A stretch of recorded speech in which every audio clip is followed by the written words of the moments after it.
যুবক রুটি বানায় আর পরে আস্তাগফিরুল্লাহ, রুটির দলা বানায় পরে আস্তাগফিরুল্লাহ, খামির বানায় আর পরে আস্তাগফিরুল্লাহ, রুটি নিয়ে উনুনের ভিতরে চুলার ভিতরে সেকা দেয় আর পরে আস্তাগফিরুল্লাহ, দোকানদারের কাছে কেউ আসলেই সে রুটি দেয় আর পরে আস্তাগফিরুল্লাহ, ক্রেতার কাছ থেকে টাকা নিয়ে ক্যাশ বক্সে রাখে আর কি পড়ে, আবার রুটি বানানো শুরু করে আর কি পড়ে, খালি এইটাই পড়তেছে। ইমাম আহমদ ইবনে হাম্বল তো অবাক, কিরে এটা আবার কেমন যুবক, খালি আস্তাগফিরুল্লাহ।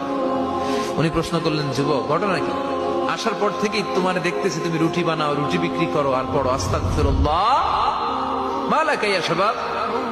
যুবক বলে, আস্তাগফিরুল্লাহ আমার সবচেয়ে বেশি পছন্দের আমল, আমি সব সময় আঠার মতো ইস্তেগফারের সাথে লেগে থাকি আর সব সময় পড়তে থাকি আস্তাগফিরুল্লাহ, আর এর বদৌলতে আল্লাহ আমারে মুস্তাজাবুদ দাওয়া বানিয়ে দিয়েছে। আহমদ ইবনে হাম্বল তো অবাক, আনতা মুস্তাজাবুদ দাওয়া, তুমি মুস্তাজাবুদ দাওয়া।